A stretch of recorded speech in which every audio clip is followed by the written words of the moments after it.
Such was the great battle of the Prosopis, which took place in the 5th year of the reign of Merneptah, with the Libyans, who were held in contempt by the Egyptians as uncircumcised, were joined mercenary troops of the Caucaso-Colchian race, who, in these times, had migrated into their country and rendered military service partially in Egypt and partially in Libya. In the times of, okay, who's the third Ramses? Ra,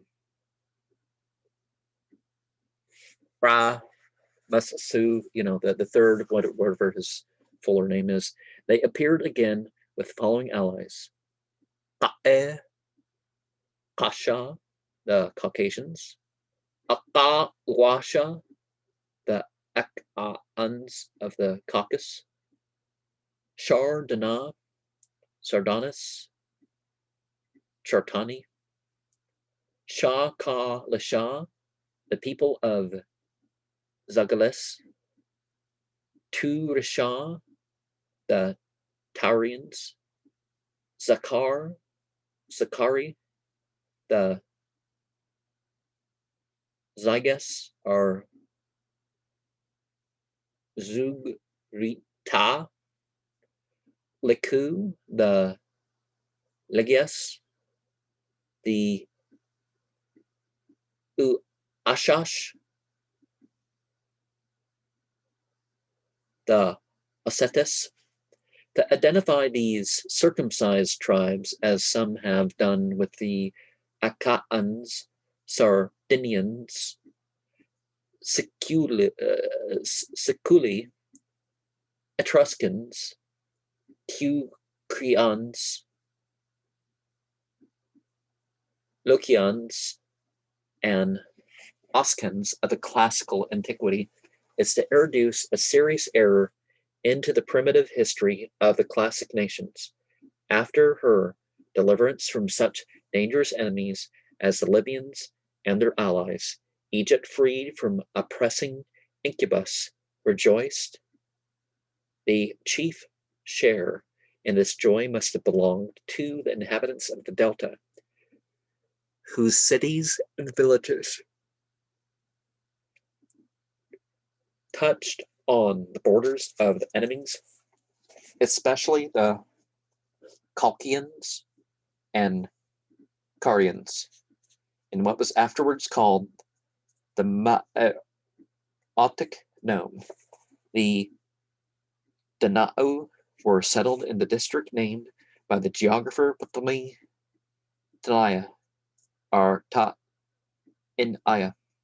Their next neighbors were the Prasatha, the Prasadita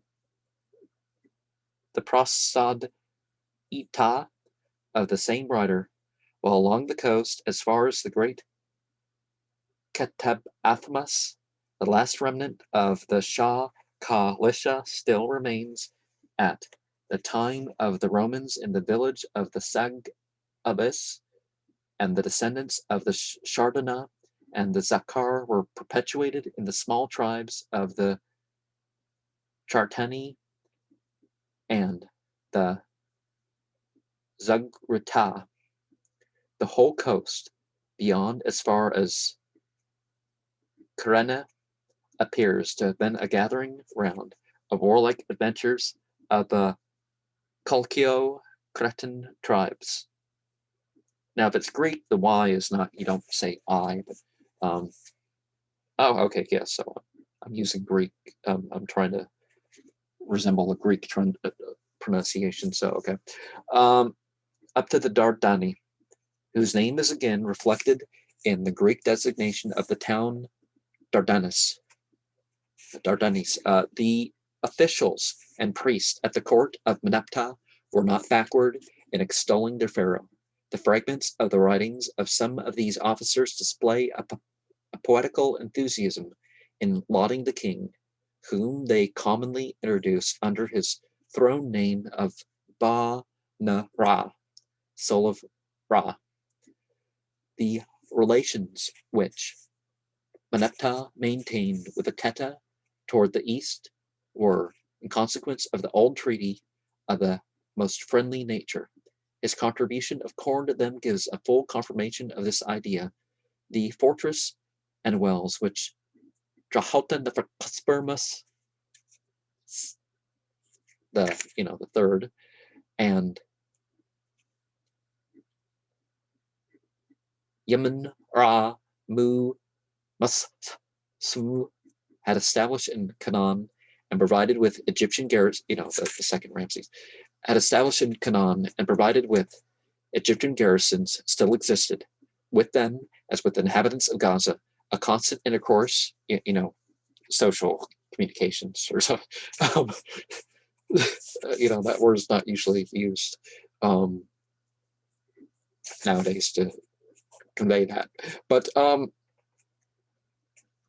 it's usually used for something else, but was regularly maintained, and messengers went to and fro as bearers of the king's orders from the court to the east. These officials belonged mostly to the Canaanite peoples, and their names prove the nomad tribes of the Edomite Shasu, who under Ta Mer-Satin still regarded the eastern region of the delta as far as Zoan as their own possession until they were driven out by the pharaoh, bestirred themselves anew under Meneptah II. Okay, hold on. Meneptah II is Yemen Ra Mu Na Hatep Herp.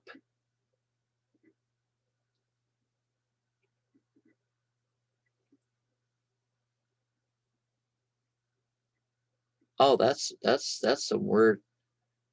Yeah, that kind of okay.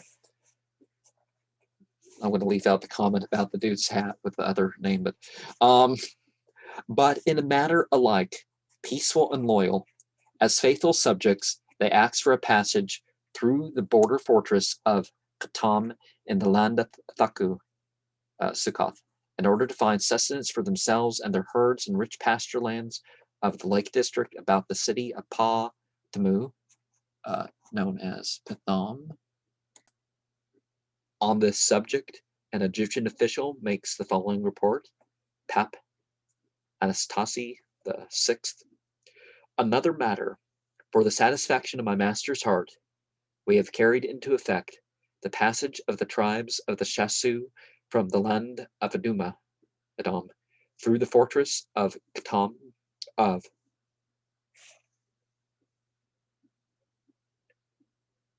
Yemen Ra Mu Na Hatep Herp.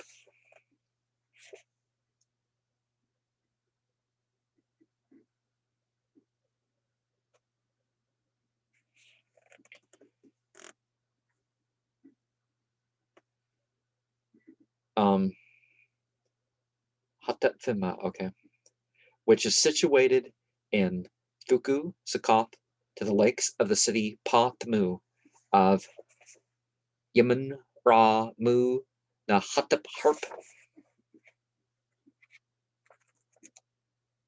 which are situated in the land of Thuku, in order to feed themselves and to feed their herds on the possessions of Pharaoh, who is their beneficent son, they're spelling it with U, for all peoples. In the year 8 set, I caused them to be conducted according to the list of the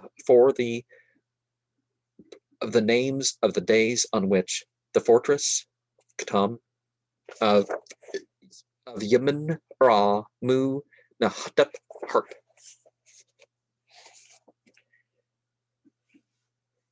is open for their passage, as Yemen Ra Mu Mas Su, Ramses II, must be regarded as the pharaoh under whom Moses first saw the light. So the chronological relations having regard to the great age of the two contemporaries, Yemen Ra Mu Mas Su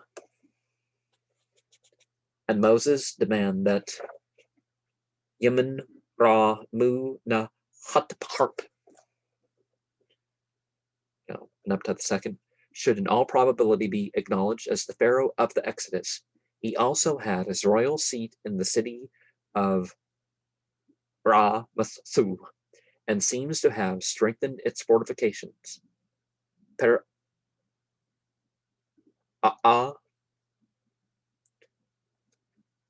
think that's how you say it, but High Gate is, according to the monuments, of the designation of the king of the land of Egypt for the time being.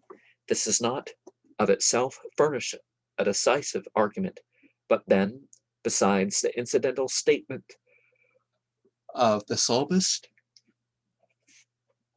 that Moses wrought his wonders in the field of Zoan,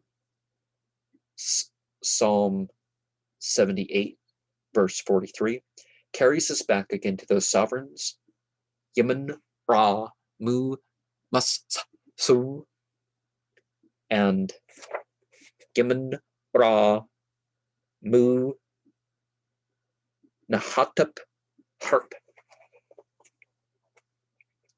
who was fond of holding their court in Zaman, Ra, Masu. Some scholars, is it Sean? Is that how you say it? Because gotta sound like you're like a geese taking off or something, to do the Egyptian Z's. Some scholars have recently sought to recognize in the Hebrews the so-called Apura, or Apereu, the Erythraean people in the east of the nome of Heliopolis, in what is known as the Red Country or the Red Mountain, and hence they have drawn conclusions which rest on a weak foundation. According to the inscriptions, the name of this people appears in connection with the breeding of horses and the art of horsemanship. An historical narrative of the time of Neferkaspermus, the third, the Hutimus, the Apura are named as horsemen or knights, Senen, who mount their horses at the king's command. In another document at the time of Ramasu the third, I don't remember the specifics about Ramasu the third, long after the exodus of the Jews of Egypt, 2,083 Apereu are introduced as settlers in Heliopolis, with the words knights, sons of the kings and noble lords, Marina of the upper settled people who dwell in this place. Under Ra-Masu the fourth, we again meet with the upper 800 in number as inhabitants of foreign origin in the district of Ana or Ina, on the western shore of the Red Sea in the neighborhood of the modern Suez. These and similar data completely exclude all thought of the Hebrews. While they became inheritors of the land after Ramses the Great, at least part of the land, right? Presupposing that then Yemen, Ra, Mu, Nahatep is to be regarded as the pharaoh of the Exodus, this king must have had to endure serious disturbances of all kind during his reign. In the west, the Libyans; in the east, the Hebrews; and in the south, a spirit of rebellion which declared itself by insurrection of a rival king of the family of the great Yemen, Ra, Mu, Masu. The evidence which form the close of his rule are passed over by the monuments with perfect silence. In looking over names, the most eminent contemporaries of the king were Mas, his viceroy in Ethiopia, the king's son of Cush, the same who held the high office under Yemen, Ra, Mu, Masu, and whose memory is perpetuated in a rock inscription at Aswan, but also the influential high priest of Yemen, Raweh, who held the command of the Legion of Yemen and administered his treasury, and was chief architect of Pharaoh. The more troublous the time, the less thought was there of expeditions, and the greater was the attention paid to the pursuit of knowledge. The following temple scribes are among the brilliant stars: Ba, Ba, Bu, Her, Anna, Mer em Apet. A lot of those M's are Yums, but Bek en Ptah, Hora, Yemen Masu, Su an Ro, Ser Ptah. If we add to these the name of Pentaur, the author of the Epic of Ra Masu the Great, Yemen Ra Mu Masu,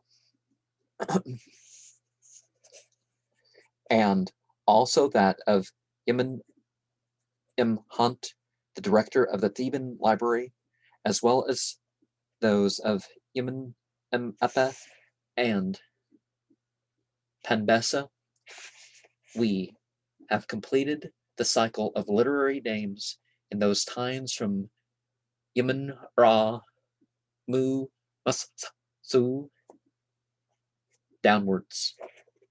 Yemen Ra Mu Na Hatep Herp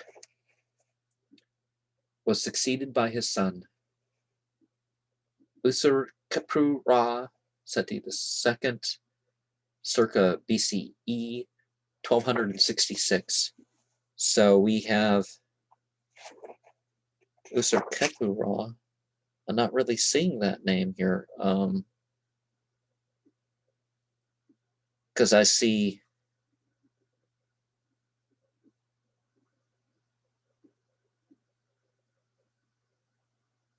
Ma'at Ra Mu Na Yahyen. Yeah, that's something else. Okay. Already during his father's lifetime, Seti II enjoyed a special designation inasmuch as he's frequently designated crown prince of the empire. We possess records of the first 2 years only of his rule, which at that time extended over the whole of Egypt. The Ramasu city of Rawan, Tanis. Oh, well, I guess that's maybe not the Egyptian name, but remained as before the special residence of the court. As in the preceding times, special attention was devoted to the fortress eastward of Tunis, which covered the entrance from Syria. Here was the old royal road, which offered fugitives the only opportunity of escaping from the king's power, although not without danger that such attempts were often made, is proved by the following report of a scribe who had gone out upon the road in order to overtake 2 fugitive servants of the court. I set out, he says, from the hall of the royal palace on the 9th day of the month, Apitha. In the evening, after the 2 servants, I arrived at the fortress of Thuka. On the 10th of Apitha, I was informed that the men had resolved to take their way towards the south. On the 12th, I reached Atham. There I was informed that the grooms who had come from the neighborhood of the siege city had reported that the fugitives had already passed the rampart, the shore of the Bible, Gerhan of the Greeks, to the north of the Migdal of King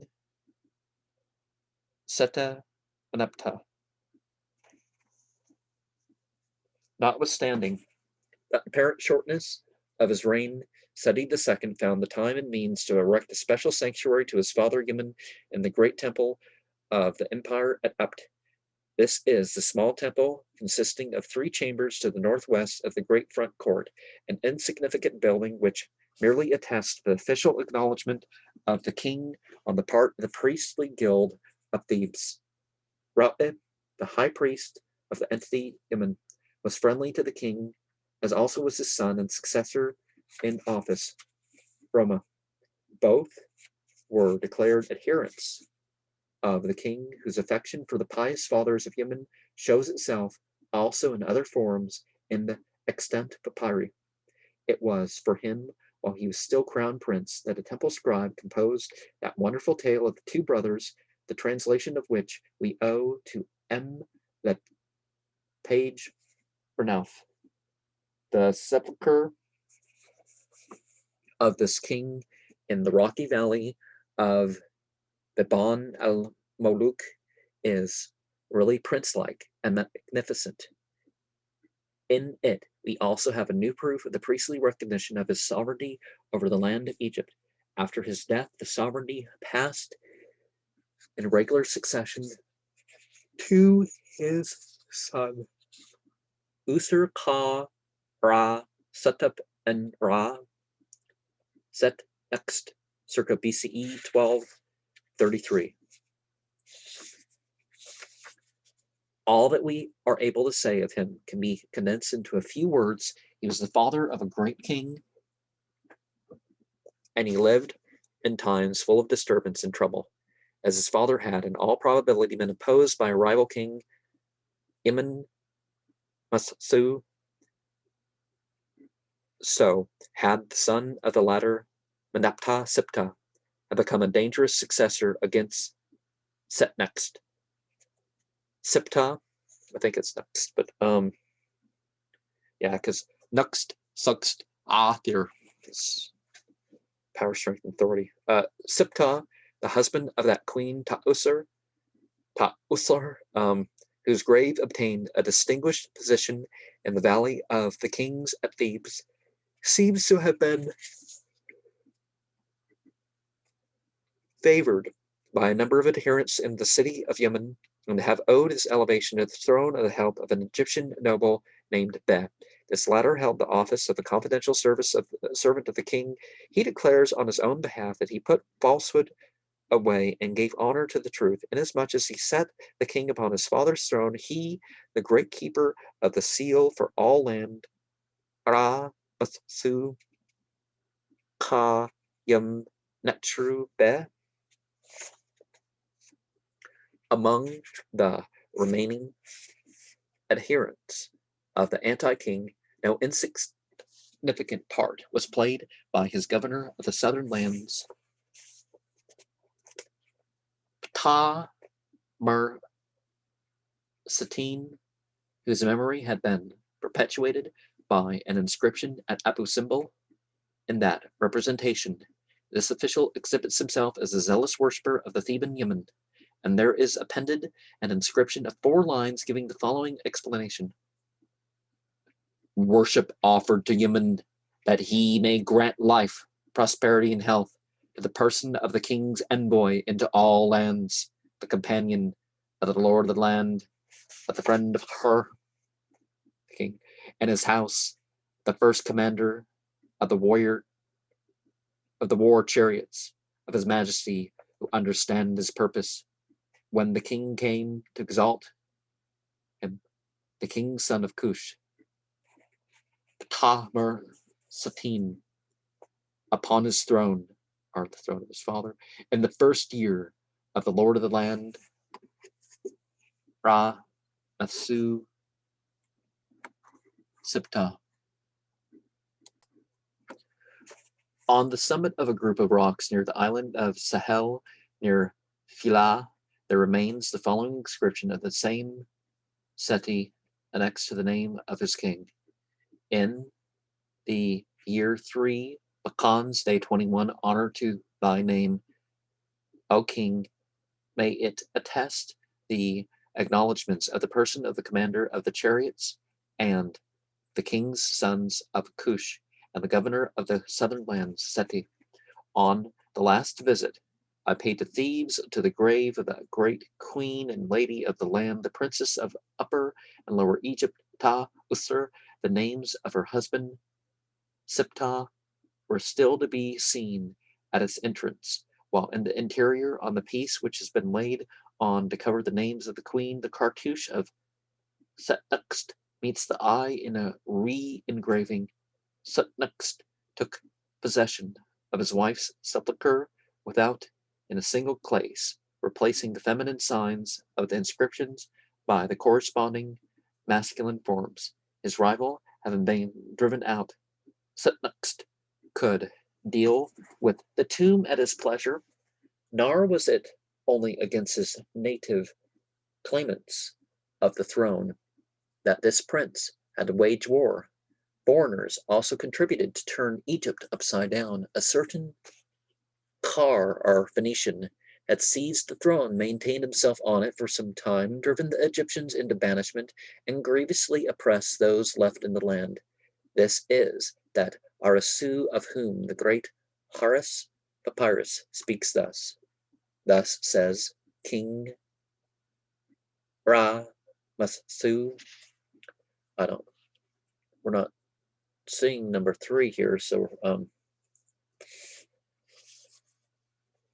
but anyways, the son of Sutnext, the great entity, to the princes and leaders of the land, to the warriors and to the chariot soldiers, to the Shardana and the numerous foreign mercenaries, and to all the living inhabitants of the land of Tamara, hearken. I make you to know of my glorious deeds which I have performed as king of men. The people of Egypt lived in banishment abroad. Of them who lived in the interior of the land, none had any to care for him. So passed away long years until other times came. The land of Egypt belonged to the princes from foreign parts. They slew one another, whether noble or mean. Other times came on afterward, during the years of scarcity. Arasu, a Phoenician, had raised himself among them to be a prince, and he compelled all the people to pay him tribute. Whatever any had gathered together, that his companion robbed them of. Thus did they. The entities were treated like the men. They went without the appointed sin offerings in the temple. Then did the entities turn the state of things to prosperity. They restored to the land its even balance, such as its condition properly required, and they established their son who had come forth from their body, as king of the whole land on their exalted throne. Thus was King Setnext Mare Yemen.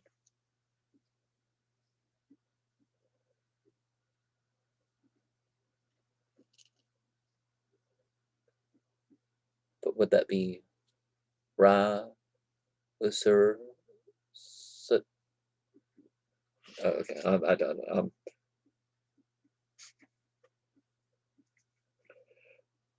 He was like the person of Set when he is indignant. He took care for the whole land. If rebels showed themselves, he slew the wicked who made a disturbance in the land of Tamara. Land of Mara. He purified the exalted royal throne of Egypt, and so he was the ruler of the inhabitants on the throne of the sun entity Tamu, while he raised up their faces, such as showed themselves, refusing to acknowledge anyone as a brother, were walled up.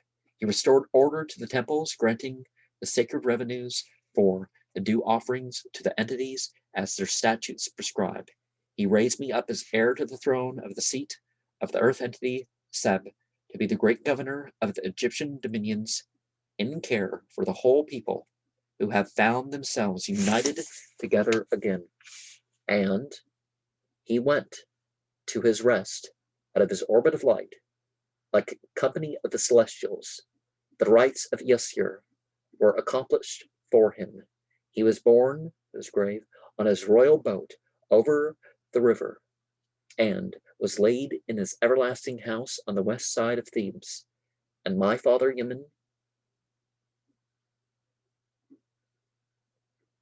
considered to be Lord of the gods, and Ra and Ptah with a beautiful face, caused me to be crowned as Lord of the land on the throne of my parent. I received the dignities of my father amidst shouts of joy. The people were content and delighted because of the peace. They rejoiced in my countenance as king of the land, for I was like her who was crowned over the land on the throne of Yasir. Thus was I crowned with the Ataf crown, together with the brass serpents. I put on the ornament of the double plumes, like the entity Tanen. Thus I reposed myself on the throne seat of Horib Ku. Thus was I clothed with the robes of state, like Tamu. And we have another temple that I'm going to tell you something about here. what's the best lighting?